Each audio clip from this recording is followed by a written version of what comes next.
শীতের লাউ দিয়ে পাবদা মাছ রান্না খুবই একটা মজার রেসিপি। খুব সুন্দরভাবে আপনারা দেখতে পাবেন যে এত সহজে এত সুন্দর যে একটা মাছের রেসিপি তৈরি করা যায়। পাবদা মাছ দিয়ে লাউ রান্না খুবই একটা মজার রেসিপি। একবার খেলে বারবার খেতে মন চাবে। আসসালামু আলাইকুম। আর রাজ্জাকু বাংলা ফুড চ্যানেলে আপনাদেরকে স্বাগতম। আমি শেফ সাবিনা ইয়াসমিন সীমা। দেখতেই পাচ্ছেন একটা সুন্দর একটা লাউ, কচি লাউ চিমটি দিয়ে দেখলাম একদম কচি আছে। লাউটা নিয়ে নিলাম। লাউটাকে সুন্দরভাবে আমরা কেটে এই যে পরিষ্কার করে নিয়েছি। একদম কেটে এরকম করে কেটে নিতে হবে। আপনারা আপনাদের মতো করে কেটে নেবেন।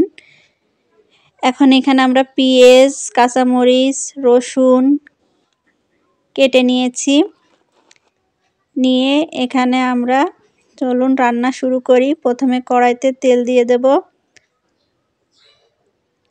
তেলটা গরম হওয়া পর্যন্ত আমরা অপেক্ষা করব।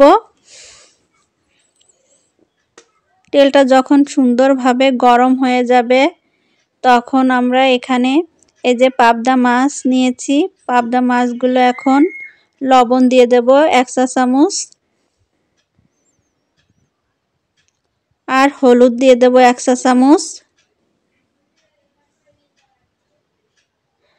হলুদ আর লবণ দিয়ে সুন্দর করে আমরা মাছের গায়ে হলুদ লবণ লাগিয়ে নেব। মাখিয়ে নিয়ে এবার একটা একটা করে মাছ আমরা এই কড়া তেলে দিতে হবে, দিয়ে আমরা ভেজে নেব। অবশ্যই এরকম গরম তেল কড়া গরম করে দিতে হবে, না হলে কিন্তু মাছগুলো উঠবে না। অনেকে নতুন যারা তারা মাছ ভাজতে যেয়ে মাছ কড়াইতে এঁটে যায় আর উঠতে চায় না।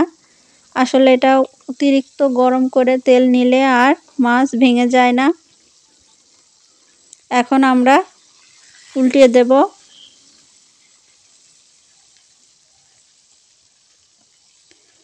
এখন এটাকে সুন্দর করে আমরা কড়া করে ভেজে নেব। নিয়ে এটাকে আমরা উল্টোই দেব।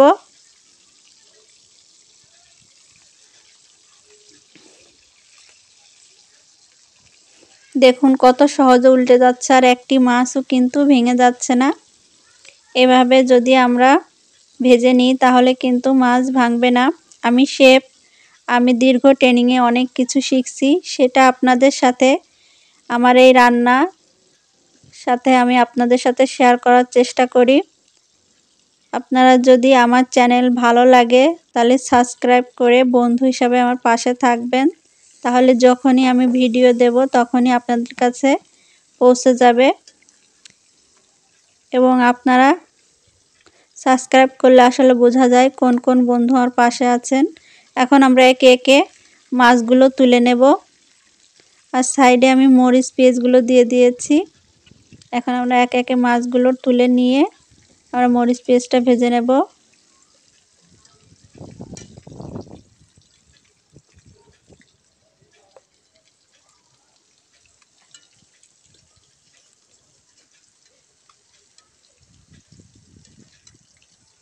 দেখুন সবগুলো মাছ আমরা তুলে নিলাম।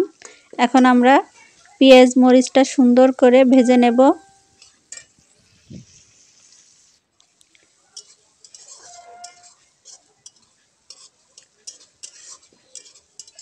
ভেজে এখানে আমরা এরপরে শুকনা সব উপকরণগুলো ব্যবহার করব। শুকনা মশলার সব ব্যবহার করব। এবার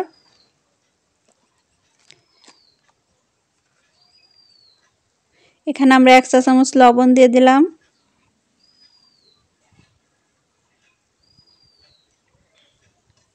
এবার একটু লবণটা দিয়ে সুন্দর করে একটু ভাজা ভাজা করে নেব। এরপর আমরা এখানে চিলি ফ্লেক্স দিয়ে দেব। এই চিলি ফ্লেক্সটা দিলে খুবই সুন্দর কালার আসে আর সুন্দর একটা ঘ্রাণ হয়। তেলের পাড়ে দিতে হবে, এই জন্য একটু পেঁয়াজ রসুন সরাই আমরা তেলের পাড় দিলাম যাতে সুন্দর একটা সেন্ট আসে। এর সাথে একটু হলুদ দিয়ে দিলাম, একটু ধনের গুঁড়ো দিয়ে দিলাম, দিয়ে এটাকে সুন্দর করে নাড়িয়ে নেব, দিয়ে ভেজে নেব। নাড়াচাড়া করে পুরো সব কিছু মিশিয়ে মশলাটা মিশিয়ে এখানে আমরা লাউগুলো দিয়ে দেব। লাউগুলো ধুয়ে আমরা রেখেছিলাম আগেই। এবার এই লাউগুলো আমরা সুন্দরভাবে নাড়িয়ে প্রত্যেকটা মশলার সাথে সুন্দরভাবে নাড়ায় দেব, যাতে প্রত্যেকটা মশলা লেগে যায় লাউয়ের গায়ে।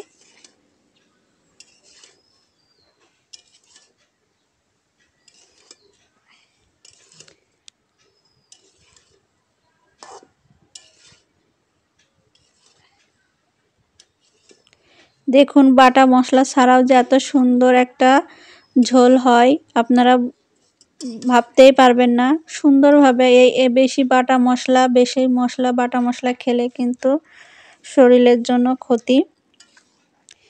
আমরা তো একঘেয়েমি বাটা মশলা দিয়ে খাই, কিন্তু এভাবে একদিন রান্না করে দেখুন, খুবই সুন্দর টেস্ট হয়।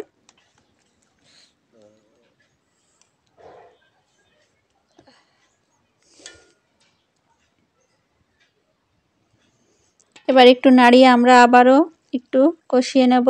দেখুন কষানো হয়ে গেল। এখন আমরা নাড়িয়ে নেব।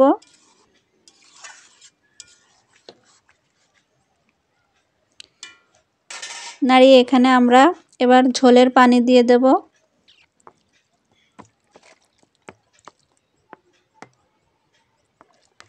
ঝোলের পানিটা দেওয়ার পরে এটা যখন বলক আসবে তখন আমরা এটাকে নাড়াবো, এখন আর নাড়াবো না।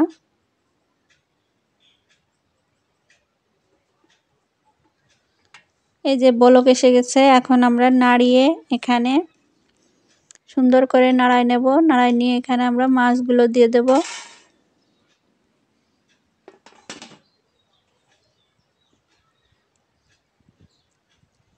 একঘেয়েমি রান্না থেকে একটু আলাদা, এইভাবে রান্না করে খেয়ে দেখুন, খুবই সুন্দর টেস্ট হয়। আর বাটাবাটির ঝামেলা নেই, খুব সহজে সুন্দর একটা রেসিপি তৈরি হয়ে যায়।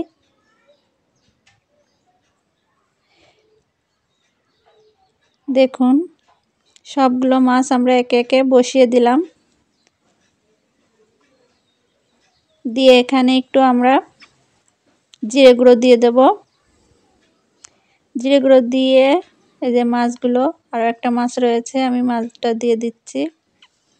দিয়ে এখানে একটু জাল দিয়ে নেব।